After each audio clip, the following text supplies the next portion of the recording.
Ayan o, nakasuksok sila. Wala akong pangkuha. Ano to? Nakakain ba to? Nakakain ba to? Ayan pa sila oh. Nakasuksok pala. Ito oh. Nakakain ba to?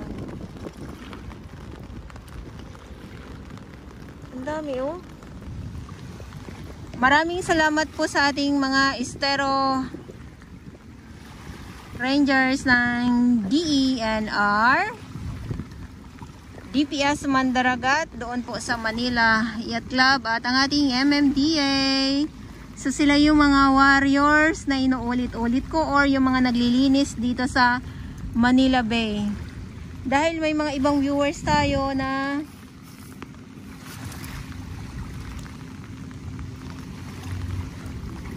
sinasabi nila ay wala na daw pong naglilinis dito sa Manila Bay, pero mayroon naman. Kaya nga lang, lumipad na. Kaya nga lang, biruin nyo, may pakpak yung ibon, lumipad kasi doon eh. Kaya nga lang, yung iba nating mga viewers ay hindi nila alam, lalong lalo na sa mga bago. Tapos sinasabi ay wala na daw pong naglilinis or pinabayaan. Hindi naman po. Yun yung mga naglilinis dito araw-araw na binabanggit ko, na tinatawag kong mga warriors. At may mga volunteers naman. Maraming salamat. At yung ating mga security guard na nandito araw-araw, umulan, uminit, bumagyo, at ang ating mga kapulisan. Nakatutok talaga ang aking mga mata dito sa pinakaano kasi ang inaabangan ko ay yung mga isda. Mga isda na nagdadagsaan. Tulad kahapon, grabe, sobrang dami. Sobrang dami ng mga ng mga isda. Tapos yung mga ibon halos hindi na nila malaman kung ano ang gagawin nila. Dahil nga sa sandamakmak.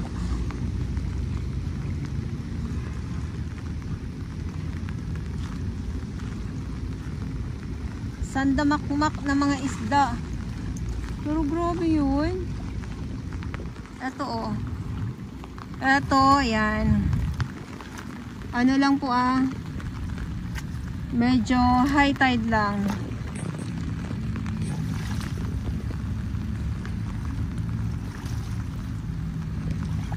Ano po ito? Geotextile po ito. Ito nakikita ninyo, yan. Yan. Geotextile po yan. Na kinakapitan ng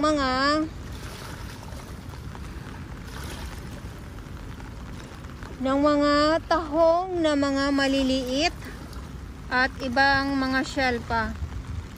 Kung hindi lang maalon o mahangin, ayan o, alimasag o. Tapos yung mga isda o, maano lang po, magalaw lang po yung tubig, kaya ganun.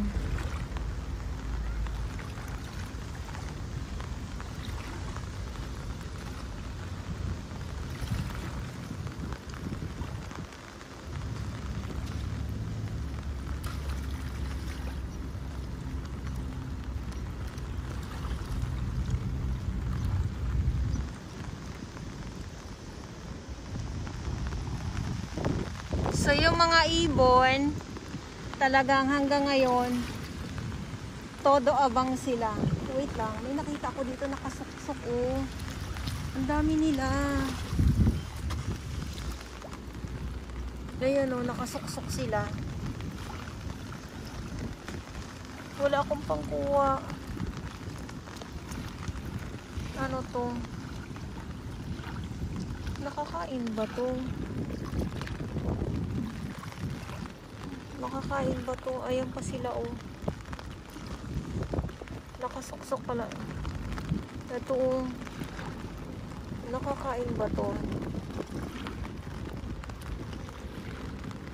Ang dami oh. Gumagalaw-galaw yun. Ayun. Anong tawag nito? Hindi ko alam kung nakakain to ha. Ang dami.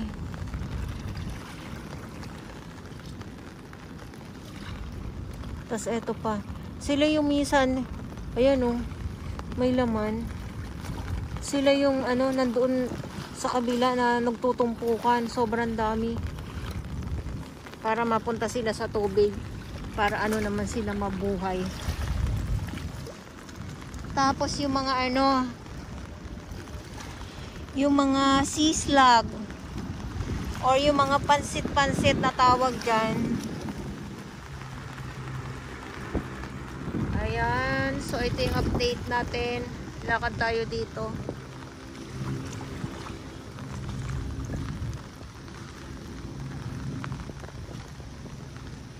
Kailangan kung gusto mo makakita ng mga ibang mga lamang dagat, kailangan yung mata mo ay matalas.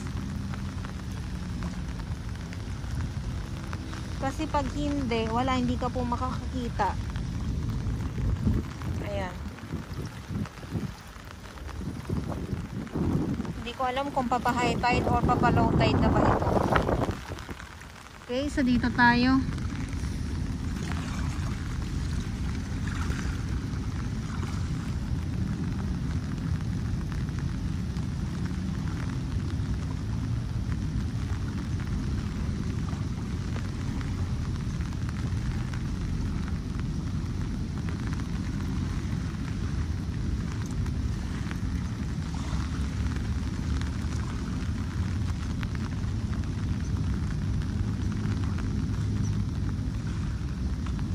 Nahihilo na naman sila.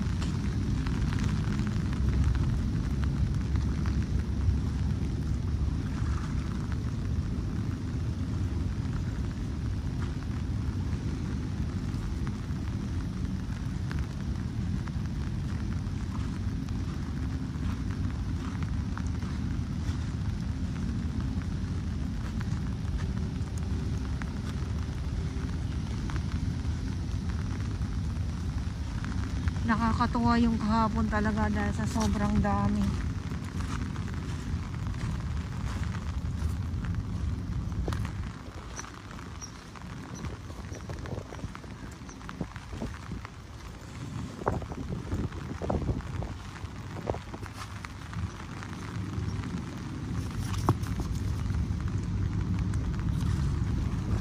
Okay.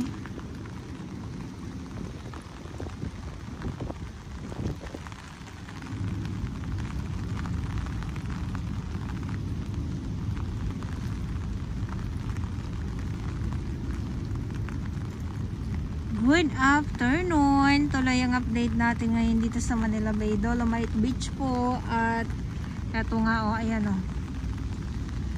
nakikita na naman natin tong pugad nitong mga tahong na mga maliliit.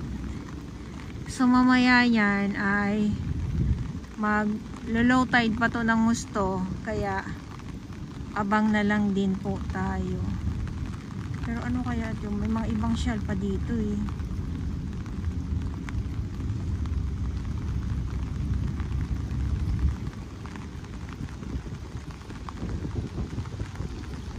Oh, nakatutok na naman yung camera ko.